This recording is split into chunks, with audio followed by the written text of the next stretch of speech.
Okay, so starting where we left off, let's talk about stoves. So let's talk about kitchen systems, water, eating stoves, things like that. Okay? So there's so many different stove options out there, and I'm going to talk about the two most common, in fact, the one most common stove system that you will see back in the backcountry and on backpacking trips. And let's start out with that one, which is your canister stove. The purpose of stoves in the backcountry is predominantly to boil water. There are certain systems that spread the heat in a pan that allows you to cook things like eggs or something like that. But most of the food that we eat in the backcountry is dehydrated food or some sort of quick make food like that requires boiling water to create. So if I'm using a canister stove, I want something that is the most efficient way to boil water. So a canister stove is a predetermined canister. You'll notice that red MSR right in the middle of the top picture. Okay, that red canister at the bottom is the canister of fuel used to boil water. You'll also notice the green Jetboil, which is the other common brand that we'll see has a blue canister. It's pretty common that the MSR will say, no, you have to use our fuel with the stove, and the Jetboil will say, you have to use our fuel with the stove. But the bottom line is they all work for each other. Okay? So, what are some of the benefits to the canister stove? It's efficient, it's easy, you purchase a canister, you throw it away when you're done. Okay? The problem is that it is pre-pressurized. So as you burn through the fuel, the pressure gets less and less inside the canister. This wouldn't be a big deal if you stayed at sea level the entire time that you used the canister, because as you burned the fuel, it would empty until it was finally gone. But when you get to higher elevations, there's less pressure, atmospheric pressure. And so what could happen is you can end up with extra fuel inside your canister that you can't get to. Okay? That's bad news on the trail when you're actually there, but that's good news in the sense that once you go down to a lower elevation, you are absolutely able to reuse that canister again until you can get the rest of the fuel out. Can't refuel these. Once they're done, they're done. Okay? Now, as far as canister stoves are concerned, there are so many different options.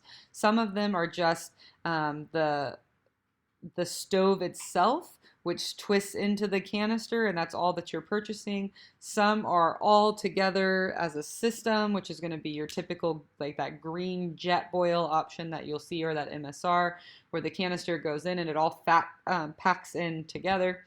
Um, it is up to you. Typically, people like for their first stove purchase, they like that all in one purchase. It's usually cheaper and it packs together nicely. But as you start to shave weight or you want certain features that are specific to you, then you start looking at systems that are just the stove, and then you can buy pots and pans according to your needs and your desires. Okay?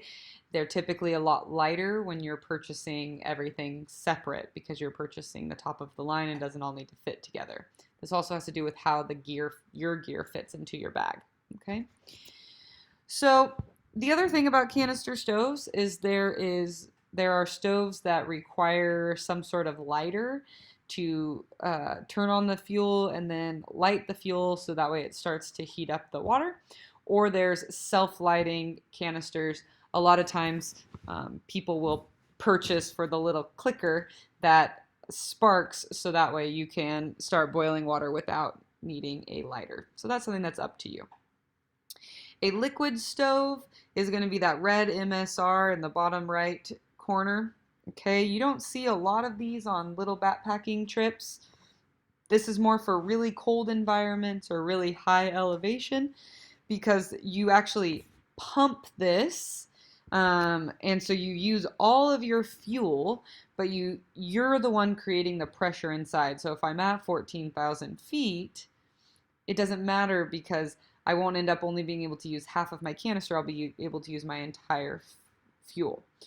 This is heavier, it doesn't pack down as well, and it requires what we call priming. So you have to actually heat up the stove system, you have to prime it. There's a little bit of, if you don't do it right, there's a little bit of fuel that will spill, and so you're at a higher risk of starting some sort of fire or sparking something like that. So like I said, this isn't as common, requires a lot more, but if you're in really cold environments and the canister's not working or at high elevations, this is really the only option you have to be able to boil water.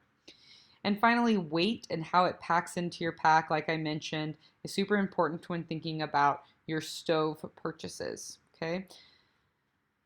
As far as your kitchen, like I said, you can purchase, you'll notice this is what I was talking about in the top right corner, that blue canister, and then it has the stove attached to it, and then this is a pan that someone purchased instead of having everything packed together nicely like a Jetboil system might. And what this allows you to do is to cook things like lentils potentially if you're not buying predetermined meals. When I talk about trip logistics, I will be talking a little bit more about food. As far as pots and pans go, you can get titanium or you can get aluminum. Titanium is going to be considerably lighter but more expensive than aluminum. And so it is up to you on that, but this is where people start to shave weight and think about the size and style that they want. As far as utensils, you'll see so many different utensils out in the back country. My recommendation, what most common is the one that's right in the middle of the screen, that green and blue example there that you'll see because it's the cheapest for most people. Problem with this is you're touching your spoon when you use your fork, and you're touching your fork when you use your spoon. So you can't really cross use them for the same meal, and they're really short. So actually that Sea Summit, that silver spork that you'll see in the bottom left corner, is definitely my go-to, one of my favorite purchases. It's like 10 bucks, but it lasts forever.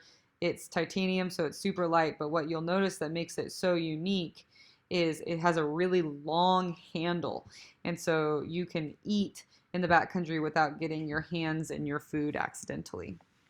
Okay, so that is definitely a recommendation of mine as a good utensil. As far as plates and bowls, that's up to you. Most people just eat directly out of their pots and pans, okay, or in the bag that they're cooking their food in. How to clean, everything needs to have biodegradable soaps in the backcountry, and you don't clean directly into a water source unless it is a desert environment and it's a moving water source like a river or something like that. But those are very specific instructions, and you'll want to familiarize yourself with that unique environment. For the most part, when we're talking about coastal backpacking, when we're talking about especially up in the Sierra, we take water from the water source, take it 100 feet away from the river, and clean all of our stuff there into a hole that we've dug, so that way we don't mess with any sort of wildlife or the ecosystem of the river, streams, water source. Finally, water filters. So many different water filter options. So let's talk about the major differences here. You have a filtration system and you have a purification system. A filtration system filters out dirt, grime, and bacteria. That's predominantly what we use in our area. We don't have a whole lot of viruses that we need to worry about, and purification is for viruses. It either kills or sterilizes a virus. And a virus, as we're learning with COVID, is very small, right? So it would fit through the filter. And so a filter system would not help for a water source that has viruses in it. Okay, so those are the major differences. I'm going to talk about filtration systems first, since that's what we predominantly use. So you have manual systems, which is where you pump, squeeze, or suck through a straw. And that's gonna, the nice thing about the manual systems, and you'll notice the person up in the upper right, I'm sorry, the upper left portion is using a pump filter system, is that you can filter really easily while you're hiking, Okay, so you just pull out your filter, fill up your water bottle, and go. Um, Pump systems, squeeze systems, all very different. I recommend pulling up some YouTube videos if you're curious or if you're into water filters or you're looking to buy one. Schedule a time to meet with me, and I'm happy to go through this with you. Okay. Um, I typically, with students, use the pump system, which is what he's using or what you'll see in the center picture all the way in the upper right. But what I use when it's just me by myself is what's called the MSR Trail Shot, which is the center um, one right next to the pump system, and it's just you just use your hand to squeeze. You can drink directly out of it or fill up a water bottle. As far as gravity filters are concerned, really nice when you're in groups or if you're going to be spending a lot of time at camp. But if you're spending most of the time in your backcountry hiking, you don't want to have to stop, fill up your gravity filter, hang it, and then wait for it to filter through your water bottle. So it's up to you. I have friends that swear by the gravity and friends that swear by the manual. So definitely up to you on that choice. As far as purification is concerned, like I said, not mandatory in our area, but if you get to places where viruses are a problem, then you want to be aware of that. UV light is going to be something that sterilizes the viruses. Some of the downsides to this is you can only do a liter at a time. It's 60 to 90 seconds with the UV light directly into your water bottle to kill that. This doesn't obviously get rid of the dirt and grime, so you'd probably still use a filter system as well. And you have issues with this because your batteries can run out or it can break, something like that. Okay, chemical is going to be iodine or chlorine. I recommend these as your water system, your water purification system in your 10 essentials, which we already talked about, right? And that's because you don't want to have your primary source of water treatment be chemical based. All this beautiful, fresh, wonderful water, so you definitely want to be able to enjoy that.